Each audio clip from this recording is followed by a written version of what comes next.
Orochimaru é um vilão marcado pela sua perversidade. Não à toa, se você viu Naruto quando criança, provavelmente teve medo dele. Suas primeiras aparições revelam o caráter de um vilão digno de um filme de terror. Orochimaru sem dúvidas é perverso, trata pessoas como seus experimentos, não tem dó de manipular crianças e é mau o suficiente para fazer até o Hokage temê-lo. No entanto, será que existe alguma humanidade dentro dessa cobra de múltiplas faces? Em qual momento ele trocou seus sentimentos por poder? Eu sou o Rick e hoje vamos falar sobre Orochimaru. Apresentado durante o arco do Exame Chunin, Orochimaru tem uma característica bem diferente dos principais vilões de Naruto. Ele é medonho. A caracterização do Orochimaru é focada em te fazer ficar desconfortável, incerto e desconfiado. Ele é homem ou mulher? Qual desses rostos é o seu verdadeiro? Por que ele age como uma cobra? Ele já nasceu assim? Você nunca sabe onde o Orochimaru tá e o que ele quer fazer. Ao mesmo tempo que o Orochimaru é uma pessoa só, ele parece estar em todos os lugares. Uma hora é uma mulher disfarçada prestando o Exame Chunin, outra hora é um Jounin do som e de repente, Orochimaru na verdade está como Kazekage. Isso por si só já faz o personagem ter uma presença enorme, mas as peculiaridades presentes nos seus disfarces e ações fazem ele, além disso, assustador. Orochimaru na Floresta da Morte encarna a palavra caos, onde ele traz os nossos protagonistas para uma realidade de terror.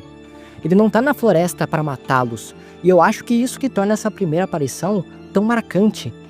Ele tortura o Sasuke e a Sakura, e tudo que ele quer é entrar na sua mente, e deixando a marca da maldição, ele deixa mais um recado, que é que ele não vai sair de cena tão cedo.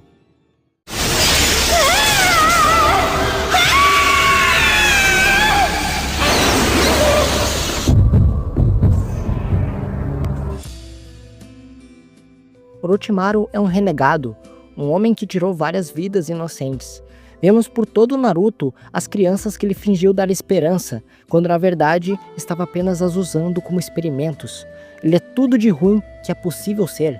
Mas o que tornou Orochimaru nessa figura, que parece desprovida de humanidade e não tem qualquer tipo de carinho ou sentimentalismo? Muitos resumem ele a uma figura desumana e egoísta, mas escondido debaixo da pele da cobra, realmente existe uma humanidade escondida no seu passado.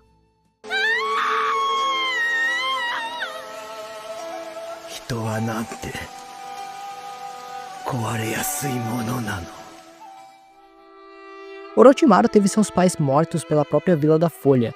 Assim como milhares de shinobi de sua época, ele era um órfão de guerra. Para mim, uma das cenas mais importantes para compreender Orochimaru está no seu passado, quando vemos ele visitando o túmulo dos seus pais, mostrando de forma clara o sentimento que ele tinha por eles. Ao lado do túmulo, ele vê uma cobra branca, e o Hiruzen diz para ele que é um símbolo de boa sorte e renovação. Talvez em algum lugar os pais do Orochimaru tenham reencarnado, e talvez algum dia ele os reencontre. O pequeno garoto apenas se pergunta quando isso vai acontecer, mas mesmo sem obter resposta, ele sorri, com a esperança de algum dia encontrar seus falecidos pais. Recapitulando o que a gente sabe da vida do Orochimaru, é que ele desde criança tinha manias consideradas sádicas, provavelmente ligadas ao ambiente que vivia e à morte dos pais.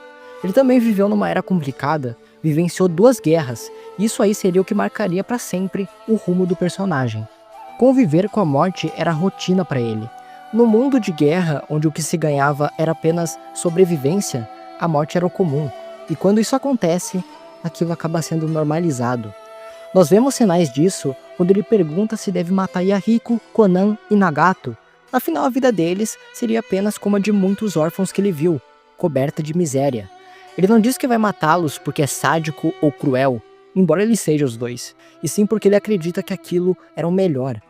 Orochimaru perdeu toda a sensibilidade que possuía em troca de sobreviver naquele ambiente, onde ele precisava tirar dezenas de vidas para que a sua própria não fosse tirada. Ali ele percebeu a fragilidade do ser humano em situações como a morte do Dan e do Nawaki, onde em questão de segundos, vidas foram tiradas, como se não fossem nada. E de frente ao Hanzo, mesmo com os 3 Sennin, Orochimaru não conseguiu vencer e sentiu na pele o que é ser impotente, saindo vivo apenas porque foi poupado pelo inimigo. A vida humana é curta, frágil e fútil, pode acabar num instante.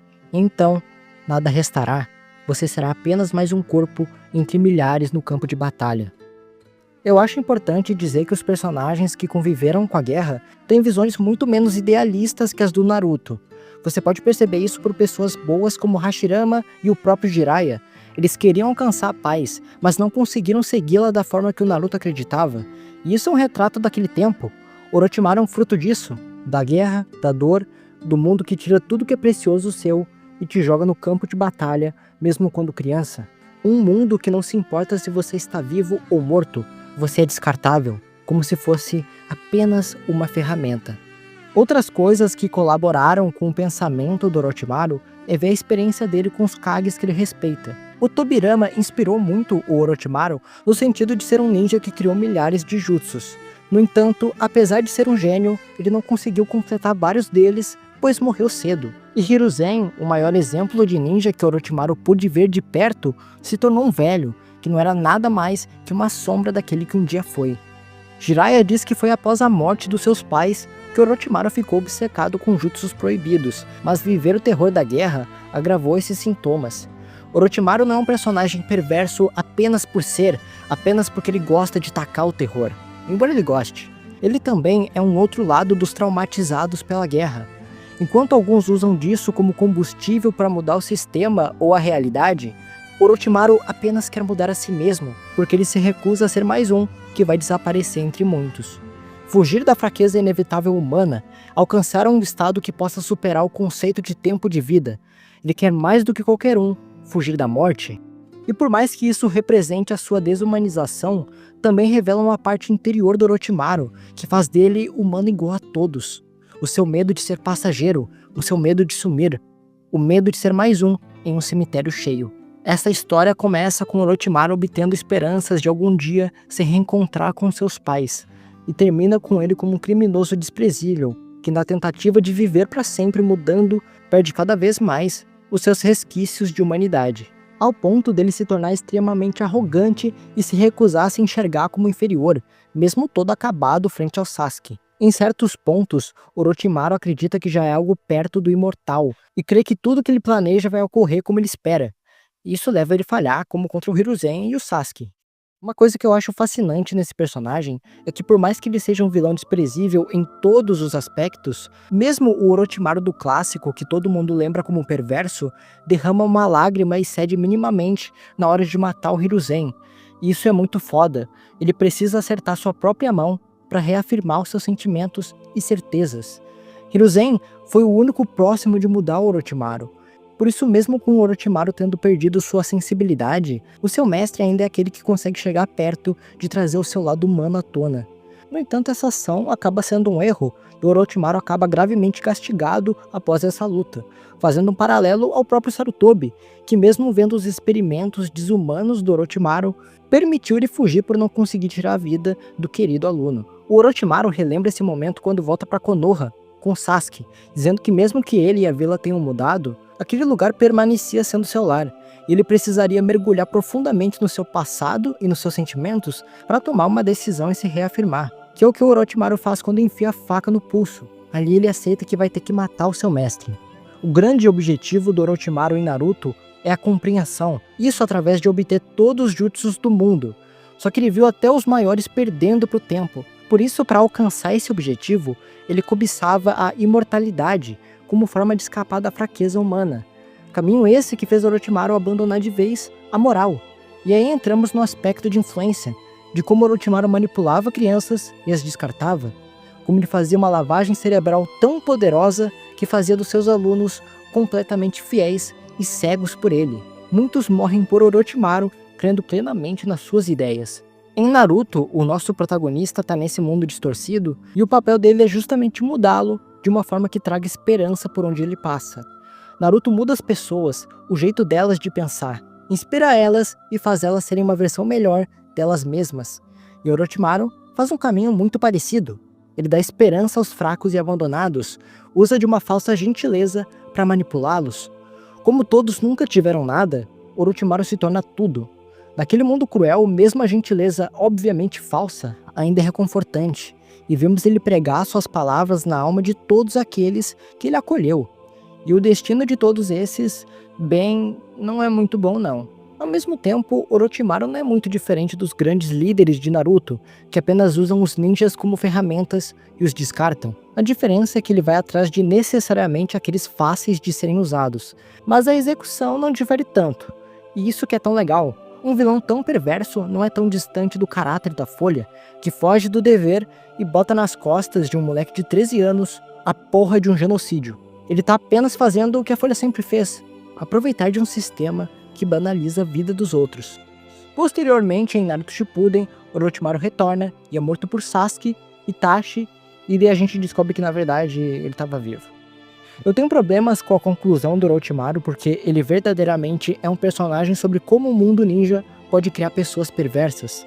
Tudo bem que é dito que Orochimaru já tinha tendências a isso, mas a realidade que ele conviveu foi o que fez isso ter acontecido da forma que aconteceu. Talvez fosse interessante ele morrer com dúvida, mas ele apenas ficar vivo é decepcionante, visto que Naruto é uma obra que eu considero muito boa por saber dar consequências para os seus vilões. Muito se fala sobre como os personagens de Naruto mudam de lado, mas todos pagam um preço pelas suas ações. Não à toa Zabuza, Nagato, Obito, Madara, todos morrem, mas Orochimaru em específico fica vivo. Ao mesmo tempo que isso cria uma oportunidade para trabalhar alguns temas em Boruto, como a questão da relação dele com o Mitsuki, que eu acho a ideia bem interessante, eu ainda preferia que o fechamento do personagem acontecesse no Shippuden, porque Naruto de fato acaba ali, e eu não gosto da ideia dele ficar vivo, porque não podemos esquecer de tudo que o Orochimaru foi.